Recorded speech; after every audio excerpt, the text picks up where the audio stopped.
first scheduled speaker, Nick Picel, came down ill with laryngitis. And so Dave and Don Robinson have stood in and I'm sure slapped together a presentation last night. And they're going to take us down a journey on the Hayes River. So I'll let them jump in and introduce their show. Good morning, everyone. Pleasure to be here. It's the third time I've got to present, and it's always a lot of fun. I'll just jump right in here. Where's Glenn sitting? Okay, I might call on you later.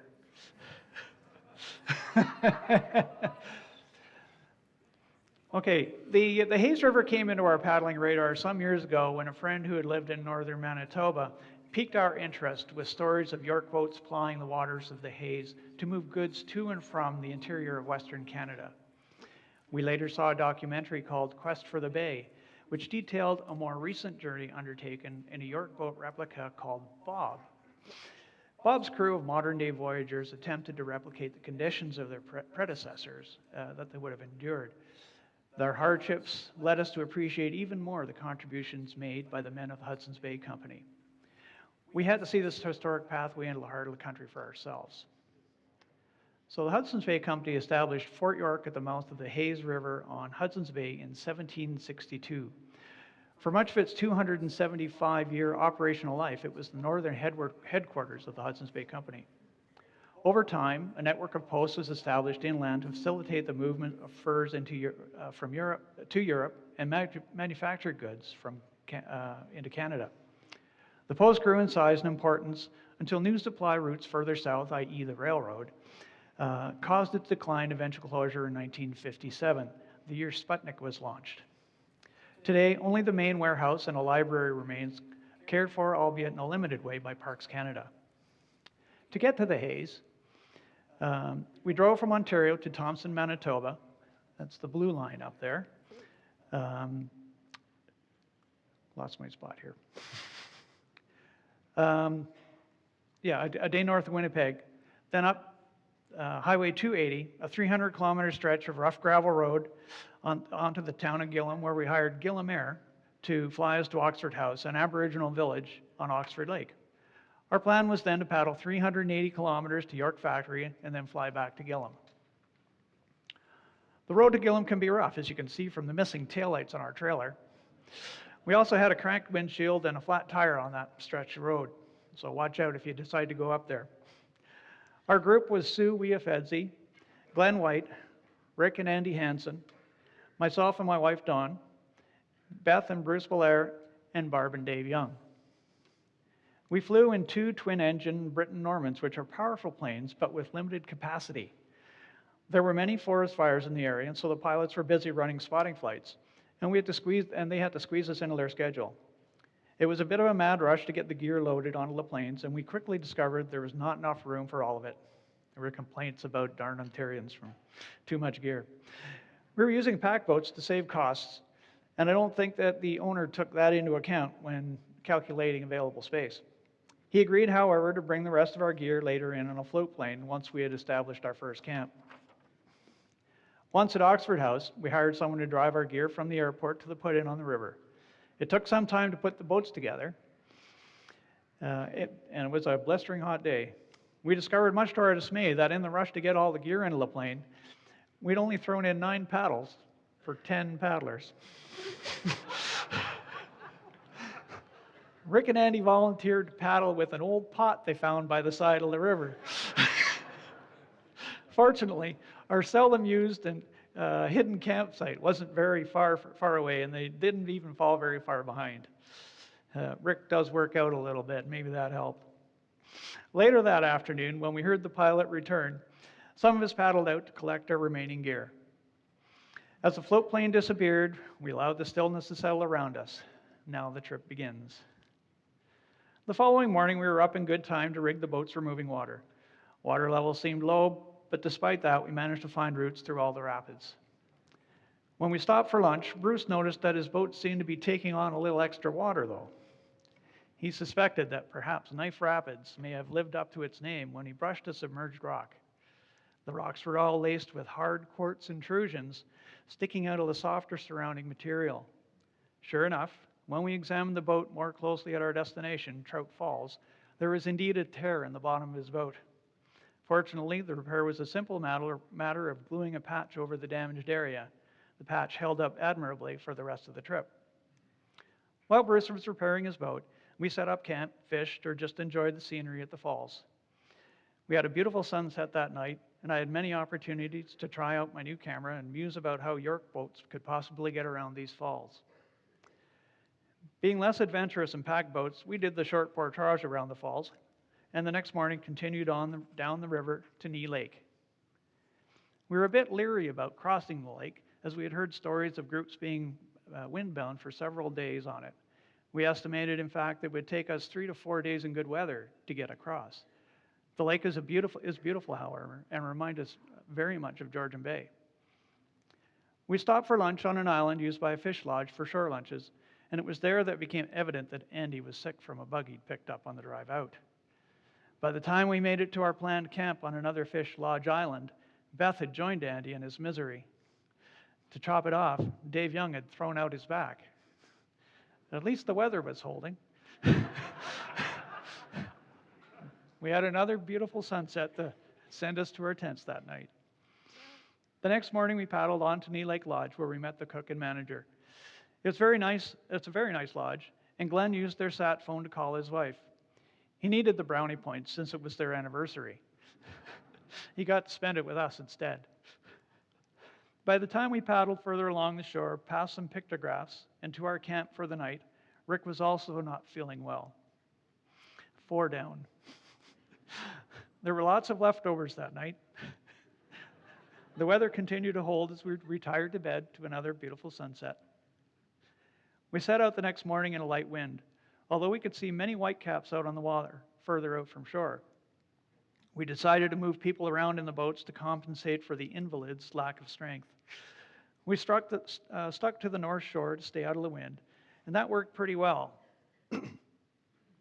until we got turned north through Opischican Narrows, and that's one of the easier names to pronounce. At this point, we were faced into a strengthening wind and 2-foot swells. Progress was slow due in part to the poorly trimmed boats, and that resulted from our personnel switch. Fortunately, there are many islands in that area, and we were able to hop from one to the other, staying in the lee as much as possible. When we made our lunch stop, we decided to call it a day and wait for wind to abate before something serious happened. Knee Lake was living up to its reputation. Our island refuge was well equipped by the fish lodge, and a little exploration revealed some interesting webs coating many trees. The stop also gave some stomachs a chance to recover. The wind grew worse throughout the afternoon, making our decision to stop a prudent one. In the evening, to our relief, the wind began to drop, and the skies cleared for another lovely sunset. The next morning, we were up extra early to beat the wind. It was already starting to blow, however, so we took the longer and prettier route through some islands on the west shore to avoid the worst of the wind. We made it into the last section of the lake before the wind got too strong, and had lunch in a bay with a gorgeous view. The rocks here are obviously being scoured by ice pushed up on the shore by the very winds cursing us. Its smooth flatness made for an ideal lunch spot. The remainder of the day was spent making up for lost time. The wind helped at first, as it was now at our backs, but by the time we were close to camp, it had once more increased in intensity and was threatening to swamp some of the heavier boats. Once again, we were chased from the lake. We made 28 kilometers that day, and the cocktails and the last of the beer was much appreciated as we watched fish jump and loons swim around in the bay. We were aided in the final stretch of Knee Lake by a light tailwind. Nice. We disturbed, an active eagle nest, whose occupants were vocal about our intrusion into their world. We also saw sandhill cranes and greater yellowlegs. We took a break at the end of the lake to rest and say goodbye to the big open water. Camp at night was located back on the river again at a small buggy site occupied by at least 5 resident eagles. A little bit tight there. Stomach issues were beginning to fade for people, so they could enjoy another great sunset and even begin to pull their weight in reducing the contents of our barrels. It was overcast and threatening rain when we got up the next morning. We paddled a few kilometers down the river to a short portage, where we were fortunate here, however, as our trip almost came to an end.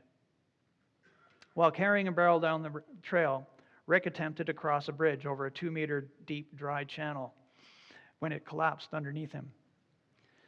He fell down, striking his head on a rock, and lay very still. I was directly behind him and immediately dropped the packs I was carrying and jumped down to see how he was. Fortunately, the bump on his head turned out to be only a scrape, and his other injuries were minor.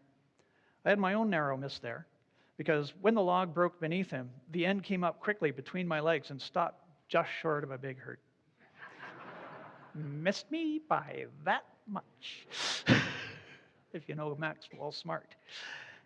At lunch, the temperature dropped sharply, and it started to rain. We had to do a little scouting through the next section of rapids, but we found our way down to our layover campsite with only minor problems. A very cold and wet eaglet looked on while we negotiated one small drop at the end of the day. Layover day, yeah. The warm weather returned, and we took the opportunity to recharge our batteries, do a little reading, make some minor repairs, etc. Don and I discovered that we had bent 2 of our support poles in the boat when we hit a submerged rock. Fortunately, it didn't seem to affect the way the boat handled. Overall, we were very pleased with how the pack boats handled in the moving water. Once again, we had another pretty sunset. After spending the day crossing Swampy Lake, we re-entered the river and the most intense and last section of rapids. The haze became a maze of shallow rocky channels, and it was often difficult to pick a good route. I often wondered how the York boats negotiated this section. The ones that could not be paddled, the camps were rocky but spacious enough for all our tents and had good spots for swimming. Wildlife along the way was plentiful. Otters, eagles, and other birds, and the occasional moose or wolf added spice to the day. After paddling for 4 days, we found ourselves passing the landmark known as Brassy Hill and ended up at White Mud Falls. There we are. White Mud Falls marks the end of the Canadian Shield. We stopped a day here to enjoy and explore this very scenic spot. Andy, of course, made his bannock for the following day's lunch, a treat that always was looked forward to. The nature of the river changed during the last leg of the trip through Hudson's Bay lowlands. It entered a shallow valley meandering across the muskeg. We were saddened to be leaving the Shield behind, and to be truthful, I thought the interesting part of the trip was over. How wrong I was. We paused for lunch on a small sandbar where a creek entered the river. It was the only obvious place to stop, the banks being high and uninviting. We found evidence of wolf activity, and it looked like they had been here recently. There were many sleeping spots flattened down in the tall grass and well-used trails along the river. It was quite evident that this was a popular spot. After lunch, Glenn, who had led many a wolf howl as a park warden in Algonquin Park, thought it would be a good idea to howl and see if we could get a response. Did we ever?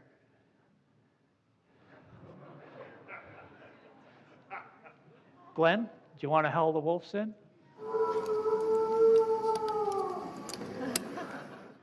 Switch. Oh, he's gone back the other way now. Oh, there's light ones and dark ones. Oh my, there's 2 dark ones. Look at them. Hey guys, those are the pups. Yes, the 2 little ones. So, Oh my.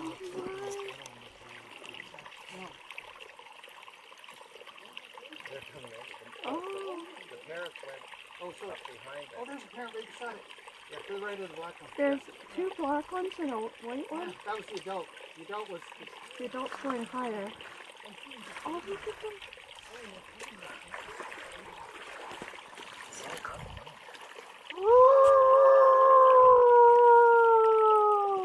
Oh, the white one's going. the adult was behind the 2 black. Oh, one of the black ones turned and ran away. One's still hanging in. And nervous.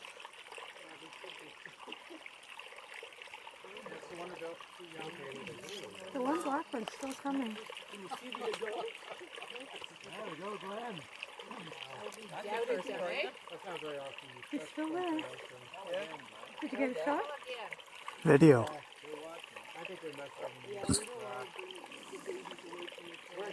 I think we're down. They would have picked up our scent. See the doe on the right? Yeah, on the right. The white one. With the black one. To the right.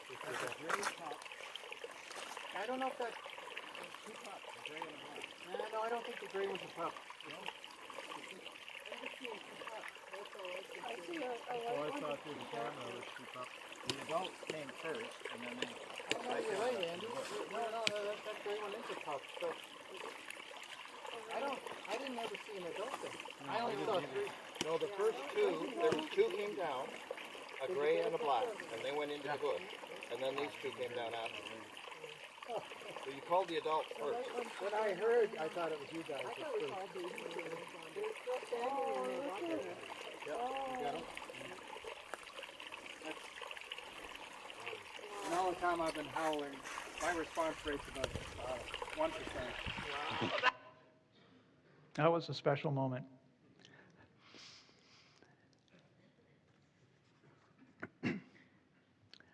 Those wolves likely thought the rest of the wolf pack was back when we, and bringing them lunch. We didn't really feel like lunch, but I'm probably not the only one who wondered how close the rest of the pack really was. It was a special moment, perhaps a once-in-a-lifetime moment. When we left the little stream and passed the spot where the pups went into the bush, they could be seen peering out back at us as we passed. Truly special. The river continued to widen and grow more gravelly, and finding the channel with the most water in it became kind of a game. This only became more challenging as the river was joined first by the Fox and then later by the Gods River.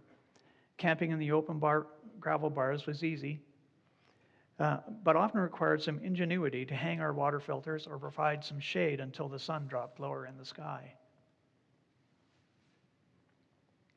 Just before reaching the Gods River, we saw the first evidence of the large forest fires we knew had been in the area. Burned out brush and great columns of smoke could be seen from the river. We were forced to make a nervous camp across from an active burn area. It was not possible to proceed down the river as it was choked with thick smoke. From time to time, there were flare-ups fanned by the brisk hot south wind, which kept the smoke away from us. We all crossed our fingers and hoped the wind would not change. Yeah, a little.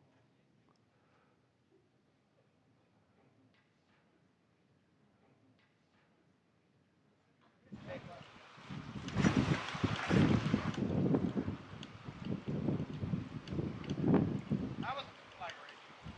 That was. Yeah. She's probably having a sermon. That was yesterday. Like a Christmas tree. Should have a sermon. Just like a Christmas tree. I don't know if anybody here has ever burned a Christmas tree afterwards, but they really go up. The next morning, the wind had died, and with it the fires, and we soon paddled back into the green forest on our final push to York Factory. On the way, we were escorted by more bald eagles, tundra swans, greater yellowlegs, sandpipers, and a seal. Our last day on the river was our longest, a 48-kilometer ordeal. Although the current was strong, the wind was in our face, and the weather had changed to what I think of as bay weather: cold, overcast, and drizzly. The last part was even against a cresting tide. When York Factory finally came into view, I think we were too tired to appreciate the significance of the moment.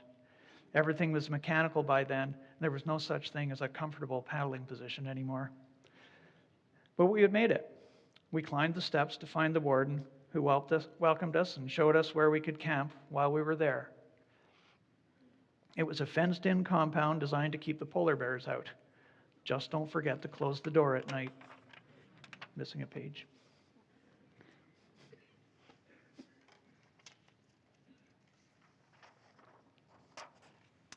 The next day, after a well-earned sleep, we were shown around the post and had our paddles branded with the York Factory stamp. We saw Bob, the replica York boat from the film Quest for the Bay, that had inspired us to undertake our journey. Bob is slowly disappearing into the moist, eroding soil of York Factory. Sadly, the outpost itself is doing the same. The warden told us that budget constraints within Parks Canada are impacting their ability to maintain the structure. The banks of the Hayes are quickly slipping into the bay. They are eroding at such an alarming pace that the warden feared that York Factory might join them in a short time. It seemed that this incredible monument is being forgotten. Evidence of a once thriving community was found in the graveyard, which has many old graves. Some are still maintained and honored by the descendants of the people who lie here. The oldest marker belongs to one of the chief factors of the post. His story is well documented in the archives of the Hudson's Bay Company, and he still has descendants that live in the area. Inevitably, it was soon time to pack up and prepare to leave. As the weather was continuing to deteriorate, it was questionable as to whether or not we'd be able to fly out. Fortunately, we did make it out on time, but our gear had to wait on the dock for 2 more days before the weather abated enough for the boat to deliver it back to Gillam. So we left York Factory. The warehouse still stands alone on the shores of the Hayes estuary, a lone sentinel watching out over the gray waters. It's a reminder of days gone by when people made a life here and helped to build a country. Although apparently forgotten by some, it will certainly not be forgotten by us. Thank you.